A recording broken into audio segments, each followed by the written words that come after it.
11. Okay, it's 7 o'clock.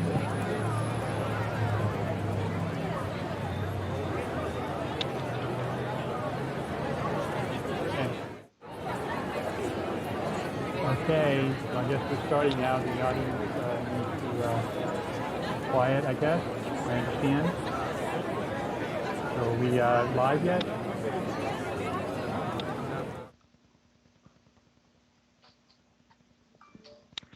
So Brian, we live?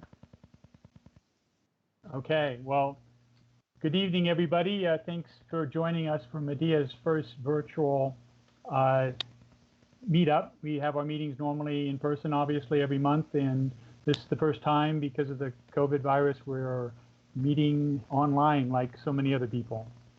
So first up, I hope everyone is doing well and their family is safe and all their loved ones and friends.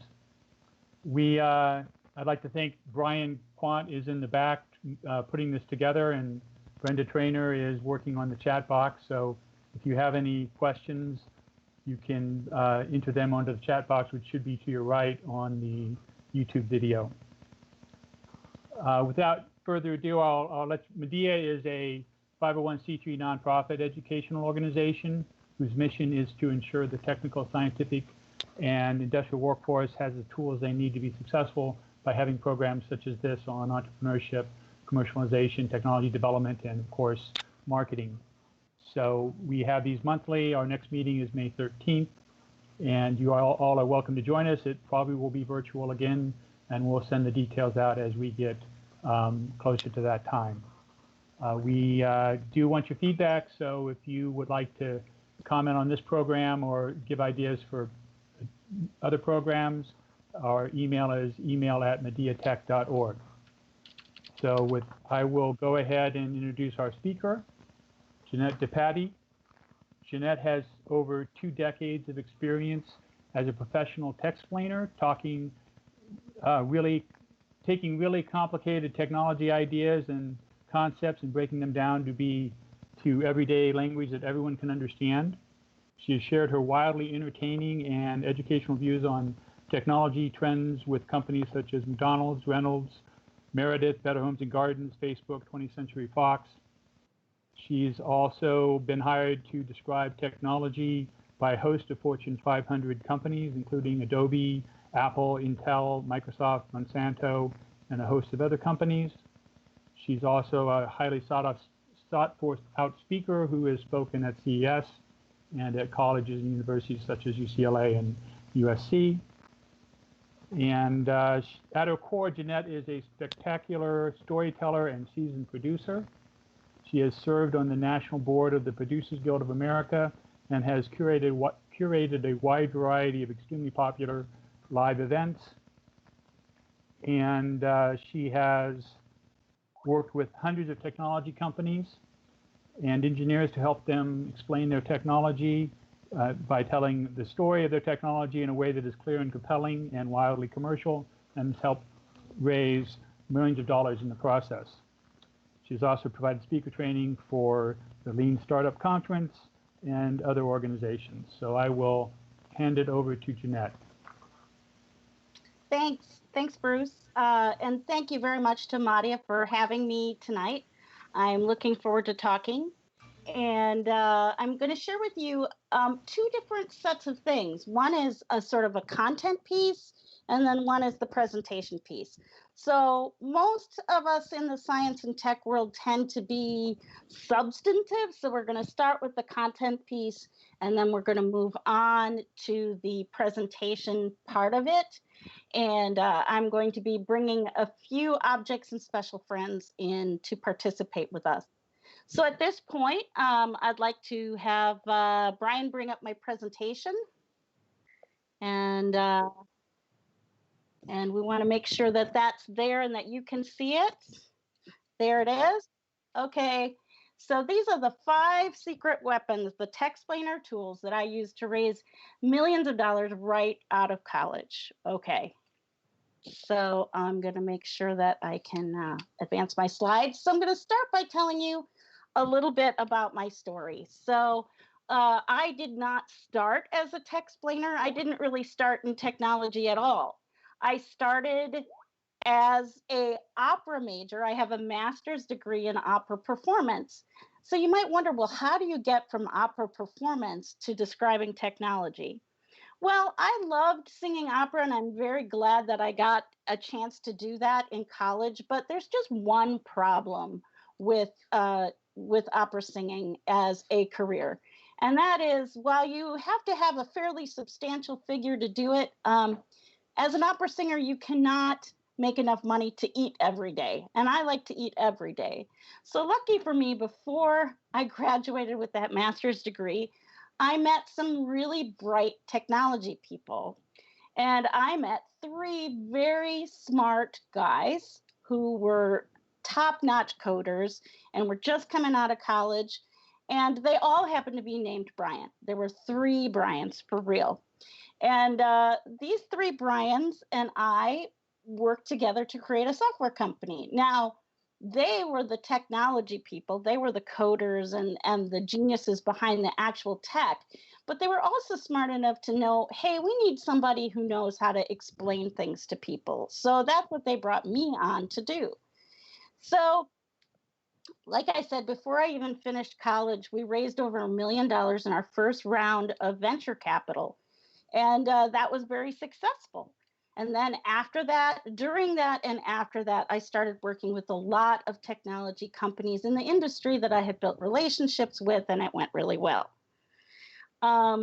And out of that, I got my most successful merger, which is I married one of the Bryans, and we will be celebrating our 25th wedding anniversary in October of this year, provided that we don't kill each other over this COVID thing, because it's a lot of cohabitating. I'll just tell you that right now. But as part of my career, when I moved to California, I started working in content production, and that's me on the red carpet for the Producers Guild. And I've been on national television, and I've spoken all around the world about tech. But yeah, okay, that's really cool. How did you get there? How did I go from being like an opera singer to doing all of this tech stuff and explaining all of these things to you? Well, I'm going to tell you a little bit about how we got there. And one of the things is you have to have the prerequisite 3 Bs. Okay. One is a really good business idea, of course. Now, it doesn't matter how terrific my tech explaining is. If I were trying to sell this wheel, it's not going to go very far. It's a square, it's a cube, it's not going to roll. And you also have to have the second B, which is a really good business plan. By the way, you'll see my cohabitating coworker of the furry four-legged sort of walking in and out here. Don't mind her. She's used to this. But this is an example of a really not so good business plan from South Park. This is from the Underpants Gnome. Phase 1 is collect underpants. Phase 3 is profit. Phase 2 is a little foggy. Oh, my slides are not moving? They're moving on my thing. Okay, we're going to just take a moment to adjust. Apparently, my slides are not advancing out there to you.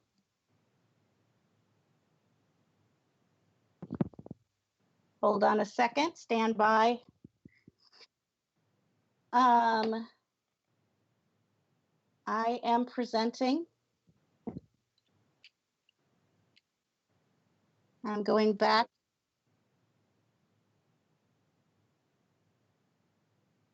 Oh, okay, one moment, please.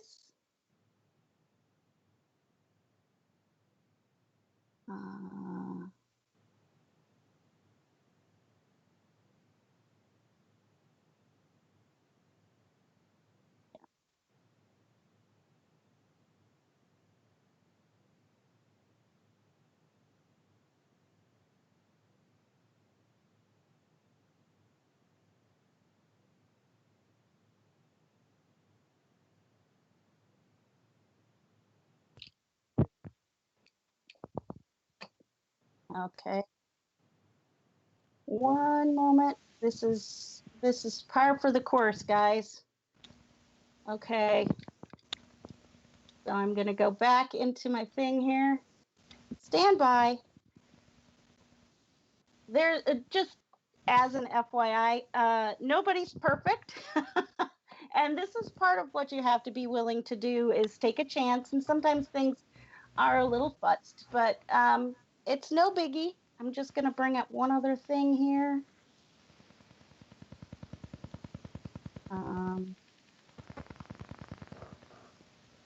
All right. Take two. I'm going to zip through these slides because we talked about all this already. But, okay. So I was telling you about my story, opera singer, 3 guys named Brian, raised over $1 million. Yeah. Here's some of my partners. Okay. Here's the partner I have for life. This is my spouse of 25 years.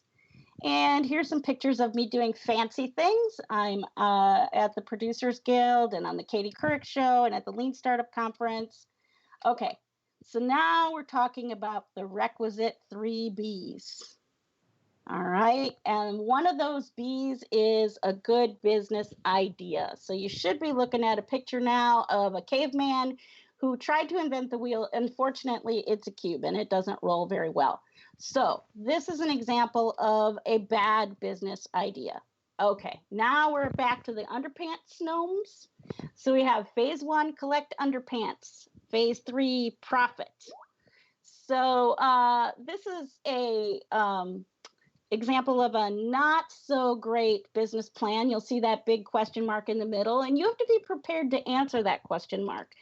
And back when we were raising venture capital, it wasn't just make a deck and slap financials on. We did a full business plan.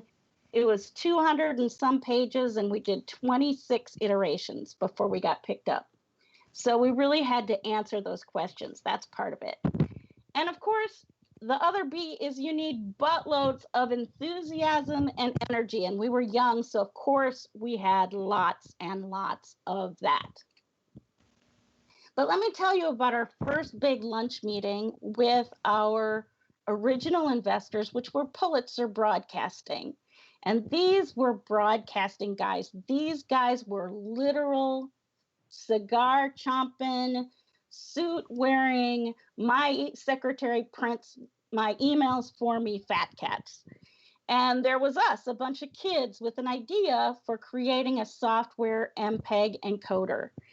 And I'm going to give you now I'm going to bring on my friend Bob. And Bob is going to do a recreation of what happened at that original lunch meeting and where I had to use my special skills. Bob is coming up here. Okay, you see Bob? This is Bob. Bob is a very talented scientist, and he's going to show you what it looked like, okay? So we had these guys, all they wanted to know was, what is it? And this is what Bob basically told them.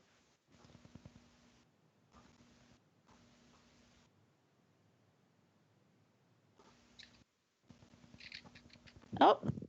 MPEG stands for Moving Picture Experts Group, which is a subset of the International Standards Organization, or ISO.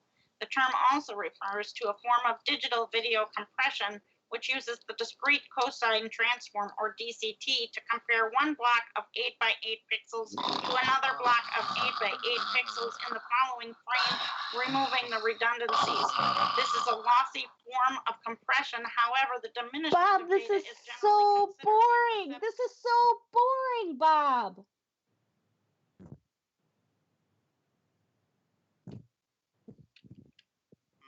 What?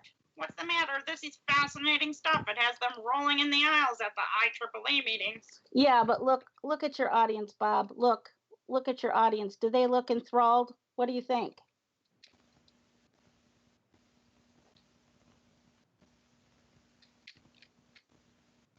Okay, fine, Miss Smarty Pants. How would you do it? Well, I would do it the way that I did it, and I'm going to show you those tools. but I like my way better. Of course you like your way better, Bob. But Bob, do you want to raise money? Do you want to get a raise? Bob, do you want to get a date? Different story now. Well, we're going to put Bob aside and we're going to tell you about these tools that you can use and that I use to get us there. Okay, say bye to Bob. Bob. All right. If you want, money, customers, investors, a life, a date, you have to communicate with people, and you have to communicate with people in a way that's going to work. And at this situation, we had an emergency, right? I was watching the money fall asleep and get ready to walk away. So at this point, I'm going to reveal to you the 3 major secret weapons that I used to raise that money. Are you ready? Here are the secret weapons revealed. The first weapon, dun, da, da, da, was 200 plus CD-ROMs. We didn't even have DVDs yet. CD-ROMs, okay? The second weapon, bum, ba-da-bum, a piece of PVC pipe, a funnel, and a straw. You see this? All right. The third weapon, bum, ba-da-bum, was a rubber chicken. I'm not lying. These were my weapons. Now I'm going to show you how I used them to raise that money. I like to use an acronym, and the acronym I use is TAPAS, Tiny Foods from Spain. And that stands for tangibilize, acronymize, prioritize, personalizing, analogize, sexercises, and a couple of extra S's because I had some S's at the end. All right, so we're going to go through the tapas plan right now. But as they say in the IT crowd, tapas, tiny foods from Spain, or as Moss says, tapas. But Moss is wrong. Moss is rarely wrong, but he's wrong on this count. Okay. The first T is tangibilize. So much of what we sell is intangible. It's a concept or an algorithm or a gas or a chemical reaction or something that is very difficult to see or hear or touch. So the first thing you need to do when you're communicating about your business idea or you're raising money or you're looking for that raise is to make this idea concrete. So that's what I did with these DVDs, right? Or CDs, sorry. So I could tell them, hey, it squishes it down really small. Or I can say, look, you can get this much data like on just one of these because it's compressing like 200 to 1. So that really helped them visualize what I was talking about. I wasn't talking about something esoteric. I was talking about something tangible and real. So in your business, think about how can you make what you do physical, and how can you engage the senses? How can you make it smell? How can you make it talk? How can you make it move? Can you use animation or a text-plainer video? The second the second letter A is analogize. What is it like? Right? We can talk about things in terms of what they are. I can say, well, this is a DCT-based compression algorithm, but it's not so clear what that means. But when I was explaining to these broadcasters about bandwidth, I mean, they didn't know anything about bandwidth, right? They had their secretaries literally printing their emails for them every morning because they couldn't figure out how to read email. So what I did was I created an analogy, right? And I said, look, your video is like this pipe, right? But your internet connection is like this straw. So if we take the pipe and we take the straw, see this funnel in the middle? That allows that video to flow smoothly over this tiny pipe. And this funnel, this is us. This is what we do. And back then, people didn't know as much about computers as they do now, but they could visualize what it meant to utilize bandwidth and get video over bandwidth. So what can you analogize? What is your process or your technique or your algorithm like? The third thing is to prioritize personalizing. Why should they care? Now, I could have done the generic, makes things small, saves money, but that was not very personal to this audience. So what I did is I said, okay, let's look at what their language is. What do they talk about? So one of the most expensive things that broadcasting companies do is launch satellites or buy satellite time. It costs about $1 billion to launch a satellite, but they don't say launch satellite. They say they're going to put a bird in the sky. So I told them, okay, let's say you're putting a bird in the sky, right? This is your bird. He actually talks, so he's an extra special bird.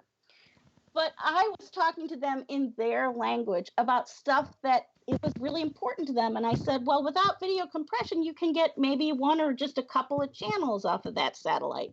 But with this compression, you can get 200 or more channels from that same bird in the sky. So it's figuring out why they care, using their language and talking to them in a way that matters to them. By the way, I am keeping an eye on the chat, and if you guys have any questions, don't wait. Go ahead and type them in there, and I'm happy to sort of pop out and answer them at any time. Okay, here's the next one, acronymize, right? You're probably not going to remember tangibilize, analogize, prioritize personalizing, acronymize, and sexercise without an acronym. An acronym is going to help you do that. Now, our industry is notorious for using dozens of acronyms that don't really mean anything to anybody. So here's a couple of tips about using an acronym to explain what you do. It's best if you really just use the first letter of each word, right? And they should all be capital letters, right? Software as a service, I mean, we get it, but SaaS is kind of, it's not the best acronym. So use all of the letters and spell something that actually is a word. Now, if you're like, that's not possible, I can't do it, there are actually tools online. And if you email me after this, I'll give you some links to places where you can go and put in the things that you want to say, and they will help you develop an acronym. I've done it enough that I've gotten pretty good at it, but there are some tools to help you with that. All right, next step, sex it up, right? I mean, I could have said saves money, blah, blah, blah, blah, blah. But by using actual physical, tangible props, it made a difference to them. It was much more dynamic. And even here on this web call, the fact that I have pictures, the fact that I have props, the fact that I have these things going on, sexes it up a little bit. It moves it slightly out of the box and makes it more interesting. So think about that. I mean, raising money and getting a raise and getting a date, it's all showbiz. It's all sales. So figure out how you can make it a little more interesting. Here's some other S's that I had to tap on. If you can't see it, it says here, this dog says, let's just skip the bowl and put the food directly in my mouth. And in a way, that kind of simplification is what we're doing with our presentations, with our conversations, is simplify the whole process of getting them to digest and think and just put the food directly into their mouth, right? How can you make it easier? Start by explaining it to a 12-year-old, then a 10-year-old, then a 6-year-old. If you get to a 6-year-old and a 5-year-old and you can explain it to them, that means you really have a handle on what you're talking about. Now, does that mean investors only have the intellect of a 5-year-old? Of course not. Investors have plenty of intellect, but they also have a lot of things competing for their attention. So the simpler and plainer and clearer you can make it, the more likely you are to have impact with your presentations. Shorten. However long you think you need to talk, make it shorter, make it shorter, make it shorter, and then make it shorter again. What you really want is them saying, I would like to hear more. you really want to get to the next conversation. You don't want to give them everything you've ever cooked in your first meal, right? Give them an appetizer that is fantastic and delicious and makes them want to come to you for a full meal. That's how you should be starting these conversations. And silly. Don't be afraid to be a little bit silly. And here's one really important reason that you should be okay with being a little silly. There's a tendency among technical people, myself included, to want to sound smart. We want everybody to think we're smart. They want them to know that we're smart. We know we're smart. We think everybody else should know that. But making people think you are smart is not the way to sell to them. The way to sell to them is to make them feel that they are smart for knowing you. And one way to do that is to not take yourself so seriously. It's to project enough confidence in your idea that you're willing to veer a little bit from the path as long as it's on point, as long as it communicates something that they need to know about you, not just silly for silly's sake. Okay, so here we have our tapas, or tapas, as Moss says. And to review, it's tangibilize, acronymize, prioritize personalizing, analogize, and sex it up, simplify, shorten, and be silly. All right, that is the first half of this talk, which is really talking about the content of your presentation. Now we're going to talk a little bit more about how to do the talking, right? Because for many of us, this idea of talking in front of people is terrifying. And the number one rule is the more you do it, the better off you're going to be. You're going to be less terrified. Although I still get a little nervous every time I speak. And I've been on national television and I've talked in a lot of very high stress situations. But nevertheless, I'm going to take you through some of those tools with just a metric butt ton of acronyms. There's so much acronyms here, you're just not even going to know what to do with it. But before you get busy scribbling all kinds of notes, let me remind you that you can get a copy of this presentation, minus all the photos because those take up a lot of bandwidth, but you can get a copy of this presentation if you just send an email to this URL, jdepatty@propellerhead-inc.com, and then you don't have to spend time taking notes and you can really just listen and participate with me. Okay. So for many of us, there are three basic communication styles, right? There's passive, there's aggressive, and there's assertive. Passive is, I don't really know if you're going to be interested in my idea. Aggressive is, my idea is the best ever, and of course you must listen to my idea. Neither of those are really what we want. What we want is assertive, and assertive suggests that you have something to share, but also suggests that the other person probably has something good to share as well. Now, if we think about these things on a scale from passive, which is very quiet and not sure, and aggressive, which is very uptight and sure of, not just sure of itself, but convinced that nothing else is really important. If we think of those two areas of the scale, what we really want to be is on the aggressive side of assertive, right? Which means you're probably going to be a little outside of your comfort zone. That's okay. That's totally normal. In fact, we're going to talk today about finding that sweet spot on the scale, that assertive place on the scale where you can use nonverbal and verbal communication to get your idea across. And you're going to be willing to experience a little discomfort and potentially fail big. So I'm serious about this. I know we can't hear you, but I want you to do this at home. I want you to raise your right hand, and I want you to repeat after me. I will fail, but that's okay, or I will learn and try again. This is literally the only way to get good at this, is to be willing to fail, to learn from it, and try some more. That's okay. Now, we tend to think about communication as the words, and we talked a lot about the words in the first half of the presentation, but so much of how you get this information across is not what you say, but how you say it. 55% of those cues are nonverbal, 38% is your tone of voice, and only 7% of that communication is the spoken words.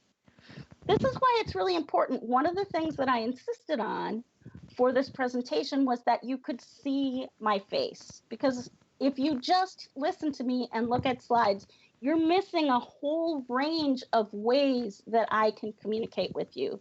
So whenever you can, make sure that people can see your face, especially in this world of Zoom communications where we tend to just slap a slideshow up and talk underneath it. Resist that urge. You know, they say all power corrupts and PowerPoint corrupts. Absolutely. PowerPoint is a great tool, but it's not a replacement for you communicating yourself. So here's some elements of nonverbal communications. There's gestures like hand gestures, facial gestures, eye contact, proximity, which lately is not really so much a thing, right? We can't really be close to each other. Touching, really not so much a thing right now. And tone, pitch, and volume. So one of the things we're going to do is we're going to talk about standing up. And I'm actually going to use an acronym for this, which is SOAR. We're going to soar like Superman. So the first thing we're going to talk about is standing up. So standing like a superhero or a superheroine is a specific stance, right? It's open, the posture is tall and lifted, the feet are planted apart, and your body language is open, right? It's very common for us to sit with our hands together, our arms crossed, or our legs crossed. But even when I'm giving a presentation to you here in a chair, I'm still sitting grounded with my feet apart, my chest lifted, and my hands able to move so that I can communicate to you. Now, this stance is called the Superman stance. Now, many of us are used to thinking about standing like Supergirl, right? Which is, she looks very pretty. And unlike Bob, she will probably have no trouble getting a date, but that is not the stance I'm talking about. This superhero exercise is really about standing in this way with your hands on your hips and your chest lifted.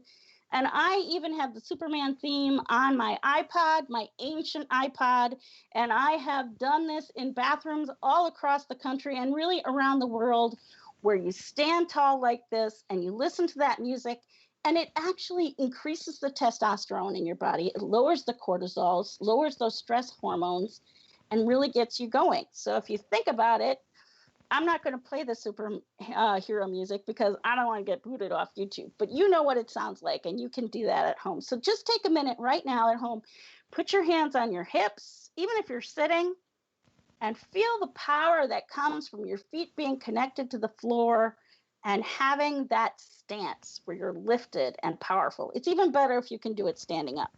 But I am tethered to this gear right now, like not standing up. So you get the idea. All right.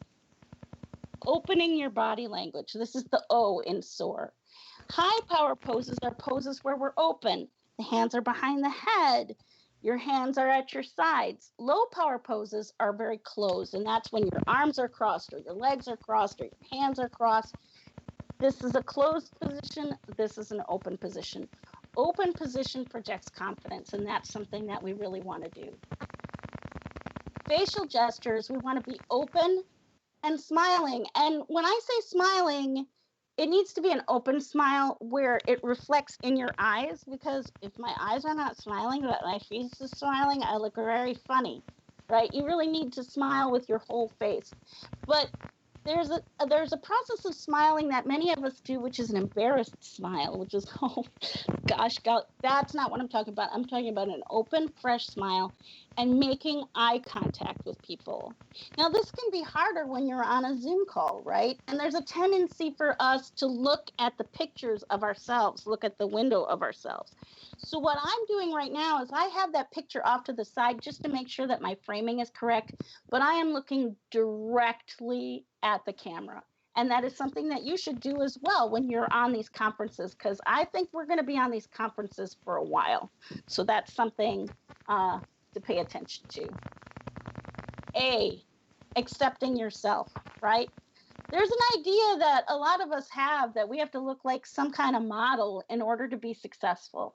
And there's no question that people who are born with those kinds of looks have certain advantages, but you don't have to look like that to be successful. So stop policing your body, stop policing your looks and obsessing about not looking like a celebrity. That's not something you really need to do. What you really need to do is learn to feel good and feel confident about what you have. Now, it's one thing that I think a lot of us do is we spend a lot of time worrying about what other people think about us. And we imagine that we know what they're thinking about us. And often we imagine that they're thinking bad things about us. But let me ask you a question. When we imagine what other people are thinking about us, who is creating that? Where is that creation coming from? It's coming from within us. So I decided long ago, if I'm going to imagine about what other people are thinking about me, I'm just going to imagine they think I'm awesome. Why not? If I'm creating it in my own head, why not create something positive? I don't know what they're thinking, so I imagine that they think I'm amazing. Why not? You can do the same thing. It takes some practice. It takes some getting used to, but I'm going through a lot of things here, but this is something that you can really work on at home. Well, because we're not going anywhere else these days. But just imagine, like even with your spouse, you look at your spouse and you're thinking, my spouse thinks I'm hot. Why not? You don't know what they're thinking. So you might as well think they think you're amazing.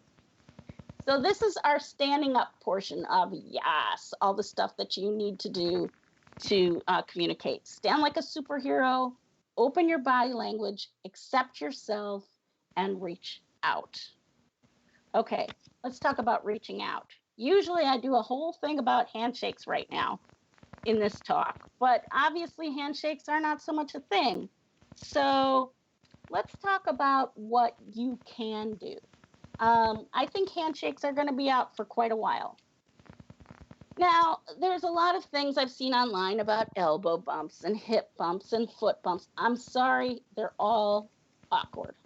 I mean, unless you're with your best buddy, skip the bump. I think there are two things that are really safe and really good to use right now, and they're both things that are very familiar to the bro community, right? So you can do a bro nod. Hey, how you doing? That's a bro nod, right? Except we want to do it with an open body. Hey, how you doing? Or wave. Hi. You can do the bro wave. Hey, how you doing? You can do a happy wave. Hi, how you doing? But these are things that can replace the handshake. And you get out of that whole, how close do I get? Do I touch you? Do I not touch you? Do I elbow you? That whole weird awkwardness that I've been seeing around this time. Do not, whatever you do this politician's handshake where you take the person's hand and you cover it with your own. It's creepy, right? And people think it's fake. So don't do that. Don't do that handshake. And normally I would say once somebody reaches their hand out to you, don't abort, right? Don't ever stop. Don't leave them hanging. But the rules have changed. So I think the safest thing is if somebody reaches out their hand to you, just go, hi. And this is kind of like I'm not getting any closer to you, but a hello at the same time. And I think that's a good way to handle it. Normally, I also talk about when somebody's going in for the hug, how you can turn that into a handshake, but we don't want hugs or handshakes right now. So again, we can do two hands or one hand. That's a good, safe replacement. How do you trailer a presentation when the audience has different levels of experience? This is a question that came in, and this is a really good question. One of the things that you have to know is that if you start with the simplest, so that everybody understands, and then you can, towards the end of the presentation, slot in some more advanced thoughts if you have time and if you want to. But it's way more important that you get the ideas across to everybody in the audience the newbies, the neophytes, they're going to need your talk more. And the people who know a lot more are going to feel like geniuses, and that's okay. That's good for your cause. So that's a really good question. And that's how I usually handle it. I am not afraid to speak too simply, and I've never lost a gig from speaking too simply. I can also say that at times I've gone to Japan to help sell software in Japan. And this was in the 90s when it was very rare for women to be in business in Japan, especially like at Panasonic and Adobe and some of these very high-powered companies. But what I found was that I was able to speak slowly and clearly enough so that people could understand me, and they didn't have to ask me to repeat things. And I also did slides like this to help illustrate everything that I said. So I got asked back because I'm not embarrassed to speak slowly and clearly. And that's, if you feel that way, you just got to get over it, because it's not about you. It's about the people that you're communicating. Okay. Moving on. So this is our standing up, standing like a superhero, open your body language, accept yourself, and reach out. Okay. Now we're going to talk about speaking out. Even though I have a microphone, I am speaking pretty loudly and clearly. You can probably hear me in the other part of the house. And that is not something that comes natural. That is something that you have to practice. So our acronym here is VOICE, vocalizing loudly and clearly, owning your ideas, insisting on being heard, cutting out apologies, and editing out the fluffy filler. So vocalizing loudly and clearly, like I said, one of the things that I've done to get a loud, clear voice is to practice my presentation through a closed door. I'll put my husband or somebody on the other side of the door. I'll shut the door and I'll speak and I'll ask them, can you still hear me? Can you still understand everything I'm saying? And that was a really good tool to practice. Some of us naturally have quiet voices, and that's fine, but it's really hard to say this, right? I don't know about all those commercials about when somebody talks quietly, they listen. No, they just want to be able to hear you, and they don't want it to be a lot of work. So this is something that you can practice. Owning your ideas. Do not be afraid to own your ideas. Take ownership in things that you believe and be willing to stand behind them. Now, that means speaking up. And for some of us, this is very difficult. And when we're talking about that continuum again, we're talking about being on maybe a little bit more assertive part of that continuum than you're used to. We're also going to talk about what happens when somebody steals your idea. And this happens all the time in company meetings and presentations. And frankly, it happens more often to women than anybody else. This is when you say something and nobody listens, and then the next person says it, and it's like they're a genius, right? Well, it's probably not in your best interest to commit homicide. So here are some tools that you can use in that meeting when somebody steals your idea. First, take a breath. Like I said, it's not worth prison time. Another sort of tool that I've used is I've turned to the person who stole my idea and I've said, thank you, Bob. Poor Bob's been maligned a lot in this presentation, but thank you, Bob, for re-articulating my idea so well. Or you can elaborate on your idea, because chances are if somebody just stole your idea, they haven't thought about it for very long. So you can say, here are some further thoughts that I've had about my idea. And then you can simply restate the idea again, because often the third time the idea is heard is really the charm. Most of the time, an idea has to be stated a couple of times in a meeting before it takes hold and gets any traction. Okay. Insisting on being heard. Many of us have been raised in a way to be quiet and polite and not interrupt. And frankly, I hate being interrupted. But in our society, in our world, sometimes you have to interrupt in order to be heard. Now, as a culture, we hate silence. So if you are waiting for a silence to put your idea into, chances are pretty good that you'll never get to talk. So you have to put your politeness in perspective, and you have to be prepared to interject or interrupt and not wait for somebody to give you a space to speak. On the other hand, if you are speaking, please at times give other people a chance to talk. That's a big difference between that assertive and aggressive place on the scale. Now, a lot of times we feel like, oh my gosh, I have to have everything perfectly formulated before I interrupt. Not necessarily so. Here is a technique that I use a lot, and that's an interruption placeholder. And you say, I had an idea about that as well. And you're using that whole time that you're saying that sentence to figure out exactly what you're going to say next, right? Think. I had an idea. Think, God, I hope it comes to me about that too, right? That is this technique that you can use. Again, all of these things take practice. And it's going to be a little harder to practice now because we're in virtual happy hours and not networking meetings like we're used to. But you can still practice on your family, practice with the dog, practice interrupting until you get to be a pro. Cutting out apologies. Now, this is something I think both men and women do this, but I found that women are more inclined to have been taught this at a young age, and that is to apologize all the time for everything. And there's no reason to apologize, right? So if we're looking at this scale, this passive, aggressive, attentive, assertive place, that aggressive part isn't where we want to be, but in that assertive space, we're not apologizing. We are owning what we are saying, right? So no apologies are really necessary. And, catch yourself.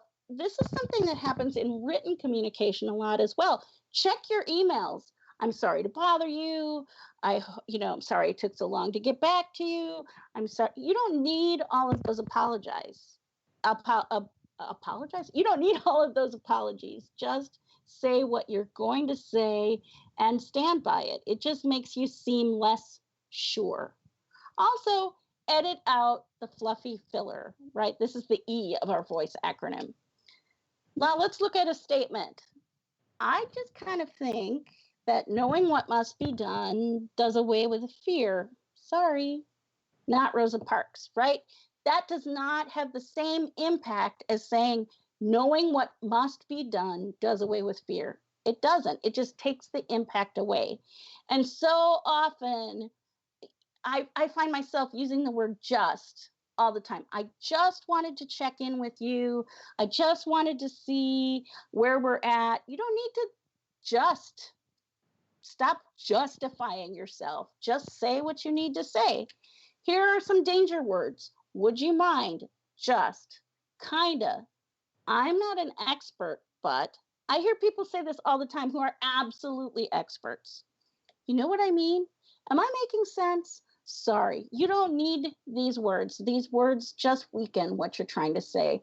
And this is, again, one of the ways to start working on this is to put these words on a Post-it note, stick them to your monitor, and when you write your emails, because we're communicating a lot with emails, just check your email and see if these words are in there, because they just aren't necessary and they take away from the value of what you're trying to say.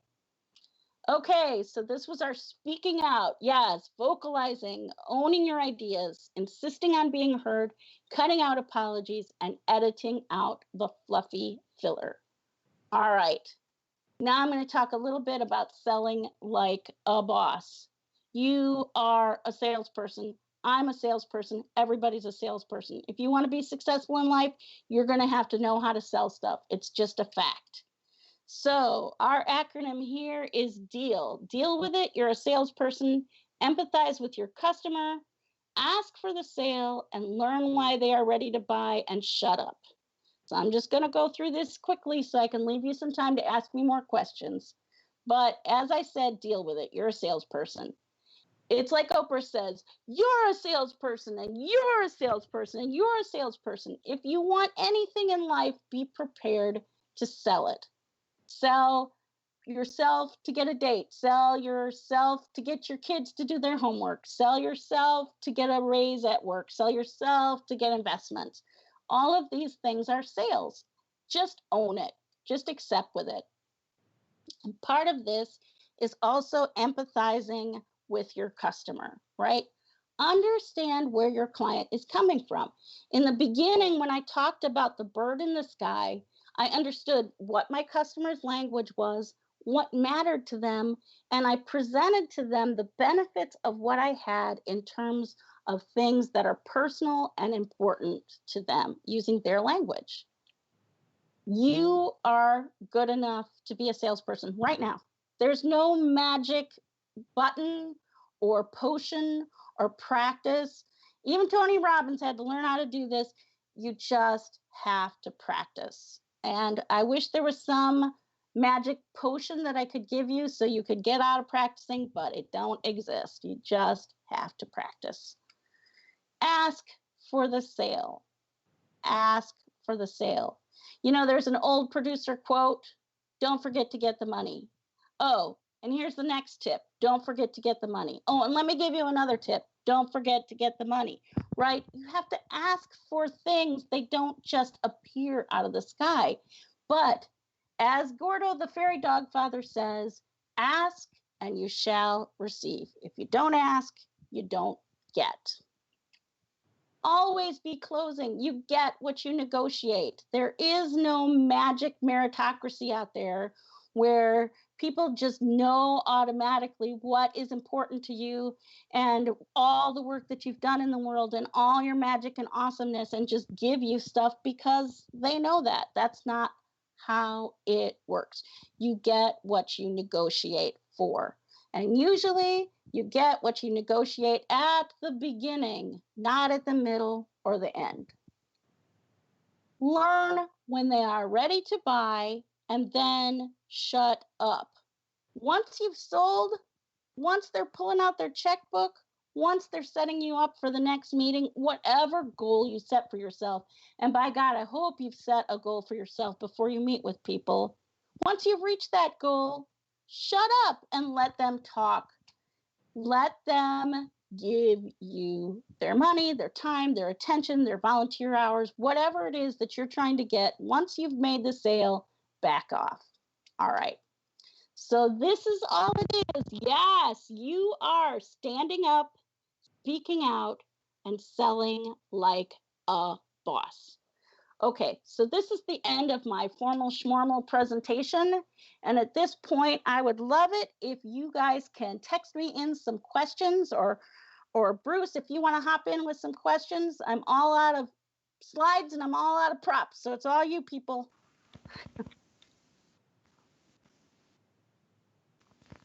Okay, so Bruce is coming back up.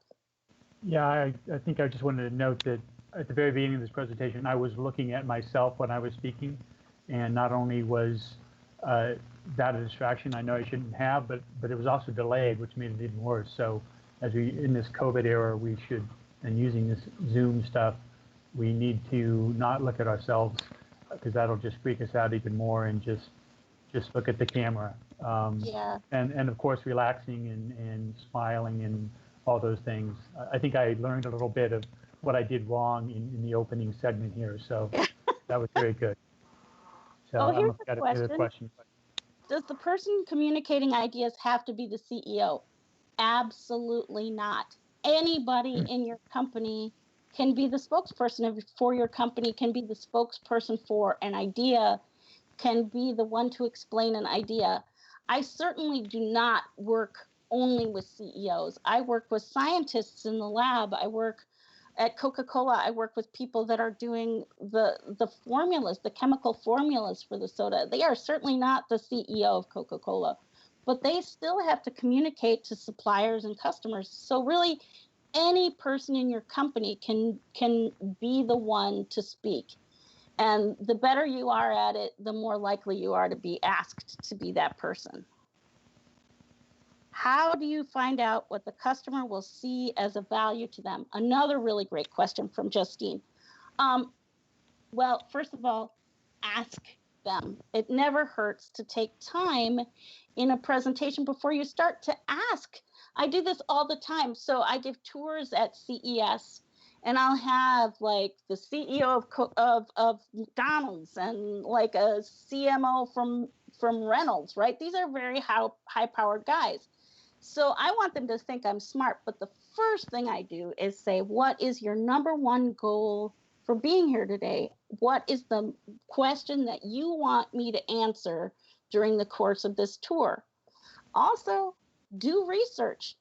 Find people that are like the people that you're trying to convince and ask them stuff. Find out what they want. Find out what matters to them. You can also do research online, look at interest groups and things like that, and you'll learn from those things. But the best way is to hear them or see them sort of speak in their natural habitat, right? So if you're wanting to talk to chemists, it's a really great idea to go to a forum of chemists and just look at the kinds of things they talk about. Find some famous chemists, look at their blogs, see what they are resonating with, what matters to them. Those are really good tools to help you figure that out. These are really great questions. Not the word the world, yes. Yeah, a little spell checking, that happens in chat. That's normal. But, again, I can't reiterate enough.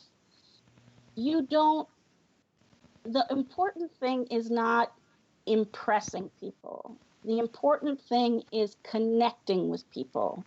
And that means looking at them, listening to them, and really making the effort to come together with them in a way that's meaningful. And a lot of that means that you've got to put your fears aside, your fear of not looking smart, your fear of feeling foolish. You have to be prepared to fail sometimes. And I've failed hugely at times. I mean, I can tell you that I was on the floor of the show, the National Association of Broadcasters show in Las Vegas. There's like 100,000 to 200,000 people at this show, and I was speaking to a very famous reporter. And I had gotten a skirt made for me, and the clasp broke, and my skirt dropped to the floor right in the middle of the booth, right in front of 100,000 people. And you know what? I just maintained eye contact, and I reached down and I redid my skirt, and I just kept talking. And everybody else in the booth was like, but look, I became very good friends with that guy. And later on, he was like, thank you so much for just going on with it, because I didn't know what I was going to say. But look, if I literally had my fanny hanging out in front of the entire Las Vegas Convention Center, and I survived. So whatever it is that you feel is embarrassing or frustrating, you will survive too. I promise. It won't be more embarrassing than the things I've been through.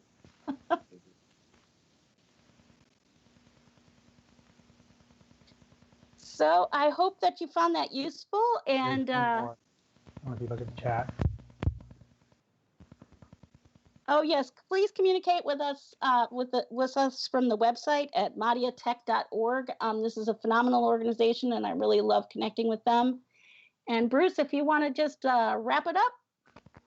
Okay, I'll do that. And some of the chats, if we didn't get to your chat, you have contact information. So go ahead and reach out afterwards. I think it's up right now. So again, next meeting we have is May 13th. And again, it'll be probably some sort of online thing.